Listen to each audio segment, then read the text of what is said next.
bersukaria. Hai, mari semua ke Betlehem. Lihat yang lahir, Raja bala surga.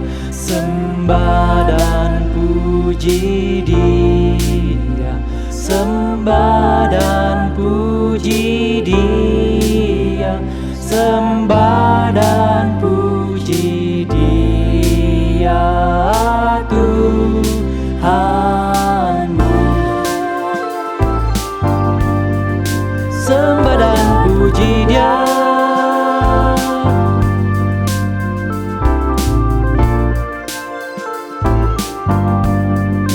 sembah dan puji Dia. Terang yang ilahi, Allah yang sejati telah turun menjadi manusia. Allah sendiri dalam rupa insan. Sembah dan puji Dia, sembah dan puji Dia, sembah dan puji Dia, Tuhanmu.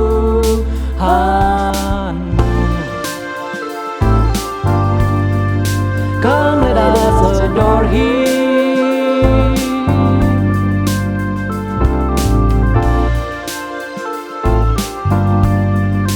Come, let us adore Him. Oh, come, all ye faithful, joyful and triumphant. Oh, come ye, oh, come ye to Bethlehem. Come and behold Him, born the King of angels. Oh, come, let us adore Him. Oh, come, let us adore Him. Oh, come, let us adore Him, Christ the Lord. Come, let us adore Him.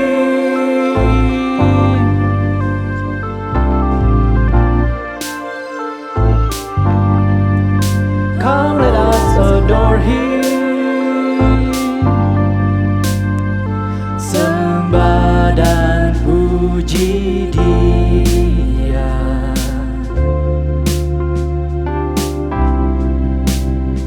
sembah dan puji Dia,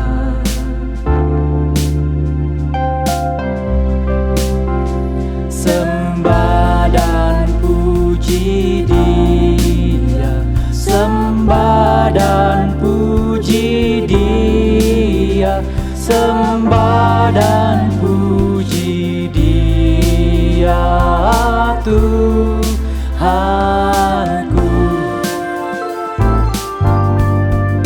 Sembah dan puji Dia,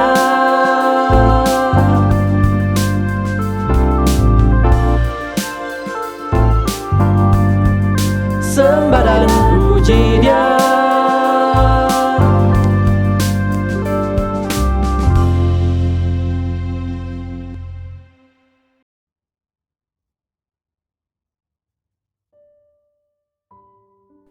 Shalom saudara-saudaraku yang kekasih di dalam Tuhan Yesus. Puji Tuhan kalau kita masih diberi kesempatan hidup. Hari ini Minggu tanggal 18 Desember tahun 2022. Haleluya. Kita masih dalam masa Advent, mempersiapkan diri untuk menyambut Natal dan menyambut kedatangan Kristus kedua kali sebagai Raja dan Hakim. Hari ini kita akan mempelajari dari Matius 25 ayat 14 sampai 30. Selamat ulang tahun untuk saudara-saudaraku yang dianugerahkan Tuhan usia 1 tahun lagi. Doa saya, semoga saudara sehat rohani dan jasmani, tambah sungguh-sungguh mengasihi Tuhan, diberkati dan jadi berkat bagi banyak orang demi kemuliaan nama Tuhan. Amin. Mari kita berdoa, mohon berkat Tuhan. Bapa kami yang baik, kami bersyukur buat kebaikan Tuhan sepanjang minggu ini. Terima kasih. Mohon ampun buat semua dosa salah kami. Mohon kemampuan untuk mengampuni orang yang bersalah kepada kami. Kami rindu benar melakukan firman Tuhan. Kami rindu sekali untuk hidup menyenangkan hati Tuhan dan siap menanti kedatangan Tuhan yang kedua kali. Bapa, mohon berkat-Mu. Kami minta dalam nama Tuhan Yesus. Haleluya. Amin. Saudara, mari kita buka Alkitab kita dari Matius 25. Mari kita baca ayat 14 sampai 30 sambil mendengarkan audio dari Alkitab bersuara. Tuhan memberkati. Sebab hal kerajaan sorga sama seperti seorang yang mau bepergian ke luar negeri, yang memanggil hamba-hambanya dan mempercayakan hartanya kepada mereka. Yang seorang diberikannya 5 talenta, yang seorang lagi 2, dan yang seorang lain lagi 1. Masing-masing menurut kesanggupannya, lalu ia berangkat. Segera pergilah hamba yang menerima 5 talenta itu. Ia menjalankan uang itu, lalu beroleh laba 5 talenta. Hamba yang menerima 2 talenta itu pun berbuat demikian juga, dan berlaba 2 talenta. Tetapi, hamba yang menerima 1 talenta itu pergi dan menggali lobang di dalam tanah, lalu menyembunyikan uang tuannya. Lama sesudah itu, pulanglah tuan hamba-hamba itu lalu mengadakan perhitungan dengan mereka. Hamba yang menerima 5 talenta itu datang, dan ia membawa laba 5 talenta, katanya, "Tuan, 5 talenta Tuan percayakan kepadaku. Lihat, aku telah beroleh laba 5 talenta. Maka kata tuannya itu kepadanya, "Baik sekali perbuatanmu itu, hai hambaku yang baik dan setia. Engkau telah setia dalam perkara kecil, aku akan memberikan kepadamu tanggung jawab dalam perkara yang besar. Masuklah, dan turutlah dalam kebahagiaan tuanmu." Lalu datanglah hamba yang menerima 2 talenta itu. Katanya, "Tuan, 2 talenta Tuan percayakan kepadaku. Lihat, aku telah beroleh laba 2 talenta. Maka kata tuannya itu kepadanya, "Baik sekali perbuatanmu itu, hai hambaku yang baik dan setia. Engkau telah setia memikul tanggung jawab dalam perkara yang kecil. Aku akan memberikan kepadamu tanggung jawab dalam perkara yang besar. Masuklah, dan turutlah dalam kebahagiaan tuanmu." Kini datanglah juga hamba yang menerima 1 talenta itu dan berkata, "Tuan, aku tahu bahwa Tuan adalah manusia yang kejam, yang menuai di tempat di mana Tuan tidak menabur, dan yang memungut dari tempat di mana Tuan tidak menanam. Karena itu aku takut dan pergi menyembunyikan talenta Tuan itu di dalam tanah. Ini, terimalah kepunyaan Tuan." Maka jawab tuannya itu, "Hai kamu, hamba yang jahat dan malas. Jadi kamu sudah tahu bahwa aku menuai di tempat di mana aku tidak menabur dan memungut dari tempat di mana aku tidak menanam? Karena itu, sudahlah seharusnya uangku itu kau berikan kepada orang yang menjalankan uang, supaya sekembaliku aku menerimanya serta dengan bunganya. Sebab itu, ambillah talenta itu daripadanya dan berikanlah kepada orang yang mempunyai 10 talenta itu. Karena setiap orang yang mempunyai, kepadanya akan diberi sehingga ia berkelimpahan. Tetapi siapa yang tidak mempunyai, apapun juga yang ada padanya akan diambil daripadanya. dan campakkanlah hamba yang tidak berguna itu ke dalam kegelapan yang paling gelap. Di sanalah akan terdapat ratap dan kertak gigi.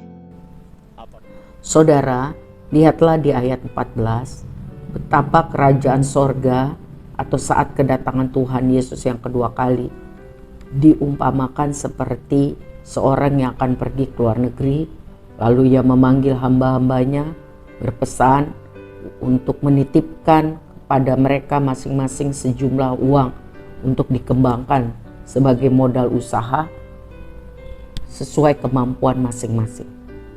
Lalu kepada setiap pelayan ia memberi menurut kesanggupan mereka. Ia tahu kesanggupan mereka. Ada yang 5 talenta, 2 talenta, dan 1 talenta.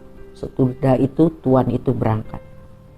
Hamba yang menerima 5 talenta dikatakan segera berdagang, menjalankan uang itu sebagai modal, lalu mendapat untung 5 talenta lagi. Begitu pula hamba yang menerima 2 talenta. Tetapi hamba yang menerima 1 talenta menggali lubang di tanah dan menyembunyikan uang tuannya. Lama setelah itu tuan mereka kembali dan memanggil mereka satu persatu meminta pertanggungjawaban. Hamba yang diserahi uang 5 talenta dapat menyerahkan 10 talenta. Tuannya memuji dia karena pekerjaan yang baik. Engkau baik dan setia, hambaku, mengurus yang sedikit yang dipercayakan kepadamu. Sekarang, kata tuan itu, aku akan menyerahkan kepadamu tanggung jawab yang lebih besar. Ayo masuk, ikutlah bersenang-senang dengan saya, bersukacita bersamaku, kata tuan itu. Setelah itu datang juga hamba yang menerima 2 talenta. Dia menyerahkan kepada tuan itu 2 kali lipat, jadi 4 talenta. Ya, dia berhasil mendapat keuntungan. Tuan itu memuji, bagus, engkau baik, setia. Engkau setia untuk jumlah yang kecil, saya akan mempercayakan yang lebih banyak lagi. Ayo masuk, ikut bersama saya bersenang-senang, kata tuan besar itu. Lalu datanglah hamba yang telah menerima 1 talenta. Dia berkata, Tuan orang keras, orang bengis. Tuan memetik buah di tempat Tuan tidak menanam. Tuan memungut hasil di tempat Tuan tidak menabur benih. Oh, lalu dia katakan, saya takut.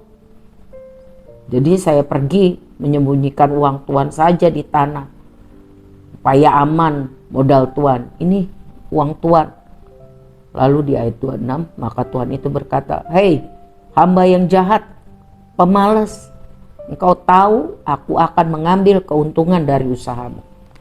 Setidak-tidaknya uang itu harus kau simpan di bank, supaya aku dapat menerima uang saya berikut bunganya. Ambil uang dari orang ini, serahkan pada orang yang mempunyai 10 talenta. Karena orang yang memanfaatkan maksimal apa yang diserahkan kepadanya, akan diserahi lagi lebih besar tanggung jawab, sehingga ia akan berkelimpahan. Tapi orang yang tidak setia, malas, jahat, tanggung jawabnya cuma sedikit, tidak becus, dia akan diambil daripadanya. Lemparkan hamba yang tidak berguna ini ke dalam kegelapan di luar sana. Biarkan ia akan meratap, menangis, menggertakkan gigi, dan menderita. Saudara, talenta melambangkan kemampuan, waktu, karunia, kesempatan, hidup yang Tuhan berikan kepada tiap-tiap orang. Tuhan mau hidup kita itu mempermuliakan nama Tuhan. 1 talenta itu sekitar 6.000 dinar. 1 dinar itu sekitar upah buruh dalam sehari. Jadi jumlah yang sangat besar. 1, 2, dan 5 talenta. Tuhan itu menyerahkan talenta untuk diupayakan maksimal, sehingga dapat berlipat ganda. Ya. Tuhan itu akan datang kembali dan menuntut pertanggungjawaban setiap hamba-hamba itu. Hamba yang pertama dan kedua telah melaksanakan tugas tanggung jawab dengan baik. Tapi hamba yang ketiga meremehkan kesempatan, males.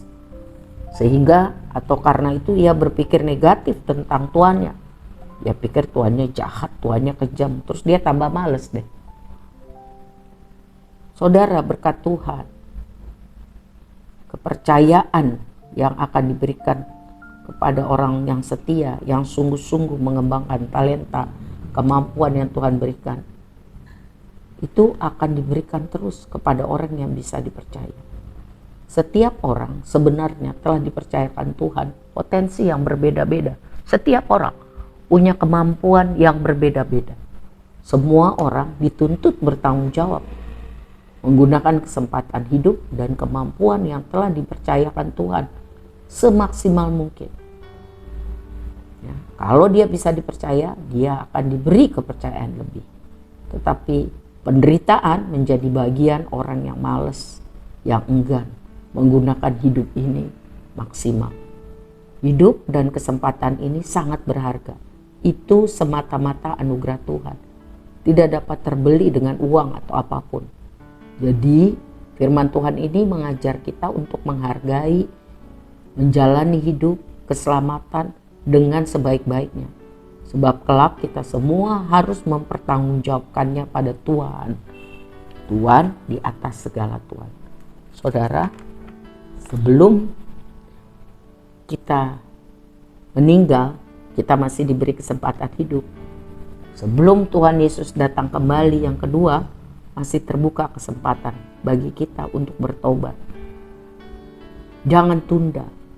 Kalau kita selama ini hidup tidak maksimal mempermuliakan Tuhan, males-malesan, tidak sungguh-sungguh, bertobat, perbaiki diri, perbaharui komitmen kita untuk hidup, mau hidup jadi hamba Tuhan yang baik, yang sungguh-sungguh, yang setia, melaksanakan kehendak Tuhan, yaitu hidup yang berkomitmen, berintegritas, melaksanakan tugas tanggung jawab kita sehari-hari sebaik-baik mungkin, di rumah, di luar rumah, di gereja, dalam masyarakat. Jadi apapun kita harus bertanggung jawab, menggunakannya dengan baik, supaya apa yang Tuhan telah percayakan itu dapat kita lakukan sebagus mungkin. Semua yang ada pada kita itu bukan milik kita sebenarnya. Kita hanya pengelola, bukan pemilik. Hidup, kesempatan, kesehatan, harta benda, talenta itu milik Tuhan yang dipercayakan pada kita. Jadi kita harus menggunakan waktu, karunia, kemampuan, harta benda kita yang dipercayakan Tuhan dengan cermat, agar dapat melayani kehendak Tuhan lebih hari, lebih bulan, lebih tahun, lebih sempurna. Ya, jika kita mengabaikan atau menyalahgunakan apa yang Tuhan percayakan, males-malesan, berarti kita ini memberontak dan patut menerima hukuman. Saudara, jika kita tidak menghargai keselamatan, kasih setia dan kesabaran Tuhan sampai hari ini, akhir tahun 2022, kalau kita hidup mempermalukan Tuhan, ayo mari kita bertobat. Ayo lakukan yang terbaik agar nama Tuhan dipermuliakan. Saya mengutip dari Wahyu yang terakhir, pasal 22 ayat 7, 11, 12, 14, dan 15. Wahyu 22 ayat 7. Wahyu 22 ayat 7.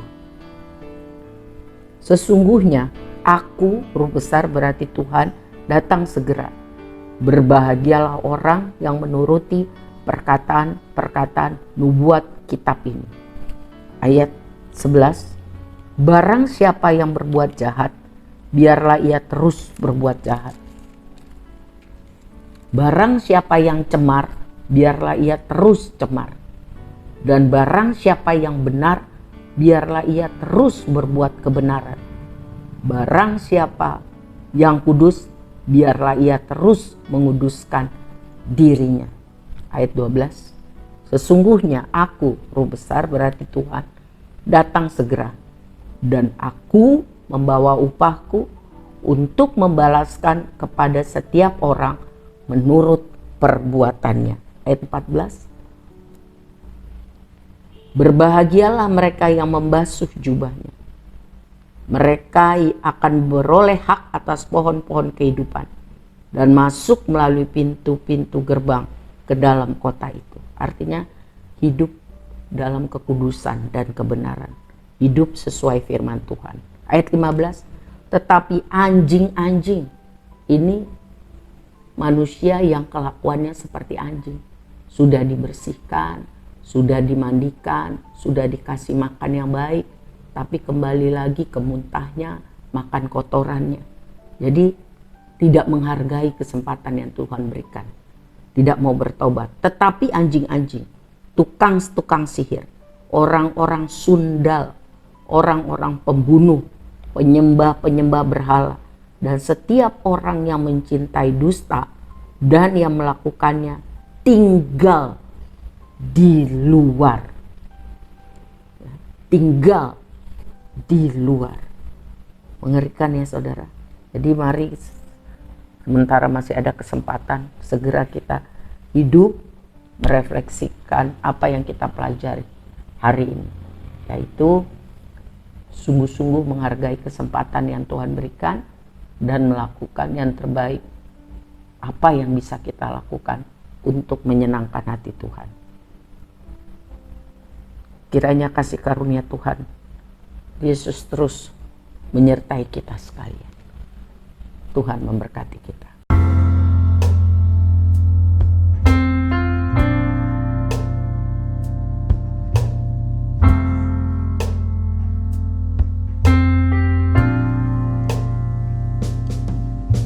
Sekalipun ku berjalan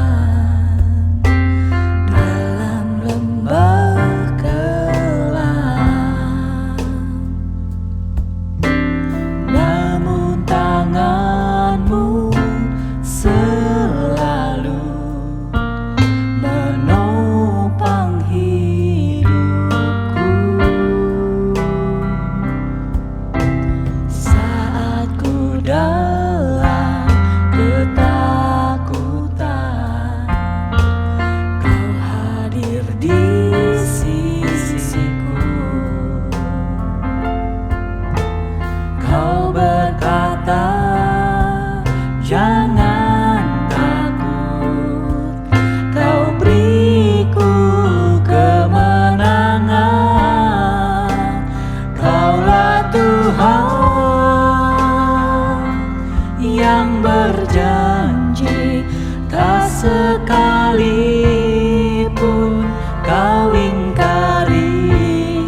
sepanjang hidupku,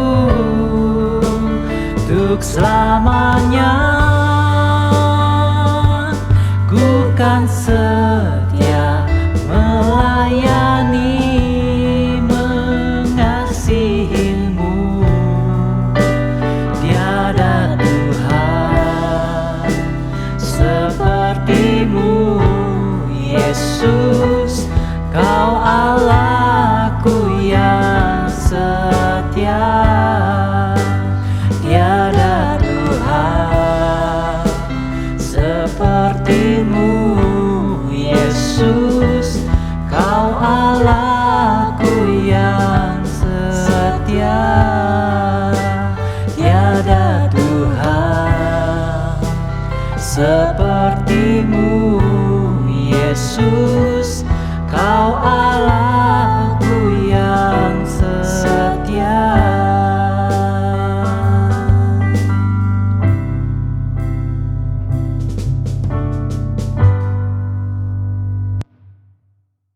Mari kita berdoa. Bapa, terima kasih. Hari ini kami mempelajari firman Tuhan yang jelas dan tegas mengenai apa yang terjadi pada kedatangan Tuhan yang kedua kali. Tuhan akan mengadili kami masing-masing sesuai dengan apa yang kami lakukan. Tuhan, tolong kami menjadi hamba-hamba Tuhan yang taat, yang setia, yang rajin, yang hidup sesuai kebenaran firman. Ampuni kami kalau selama ini kami cuek, malas, tidak sungguh-sungguh menghargai kesempatan dan kesabaran Tuhan. Kami mau bertobat. Kami mau hidup di dalam kebenaran Tuhan. Kami mau hidup di dalam kekudusan. Tolong kami Tuhan. Pimpin dan kuasai kami, supaya kami semua dapat menjadi pelaku-pelaku firman. Kami menyerahkan hidup kami kepada Tuhan pada minggu yang akan datang di akhir tahun 2022 ini. Supaya kami semakin sungguh-sungguh hormat dan mengasihi Tuhan. Berkati kami supaya kami bisa menjadi berkat bagi banyak orang, demi nama Tuhan dipermuliakan. Berkatilah anak-anak sekolah minggu Tuhan, remaja, pemuda, para wanita dan pria, hamba-hambamu, supaya kami semua sehat dan dapat mempermuliakan Tuhan. Kami menyerahkan hidup kami menyerahkan semua masalah kami kepadamu, Tuhan kami, Bapa kami yang baik, yang berkuasa. Kami percaya selalu ada jalan dari Tuhan untuk kami dapat mengalami pertolongan Tuhan, untuk kami dapat mempermuliakan Tuhan. Terima kasih Bapa. Angkatlah tangan saudara, terimalah berkat Tuhan di dalam nama Tuhan Yesus. Kasih Allah Bapa yang sempurna, cinta Tuhan Yesus yang manis, persekutuan dengan Roh Kudus setiap hari membuat kita semua menjadi pelaku firman, menjadi hamba Tuhan yang baik dan setia. Di dalam nama Bapa, Anak dan Roh Kudus, mari kita katakan amin. Tuhan memberkati kita semua. Tetap jaga protap prokes ya saudara. Amin.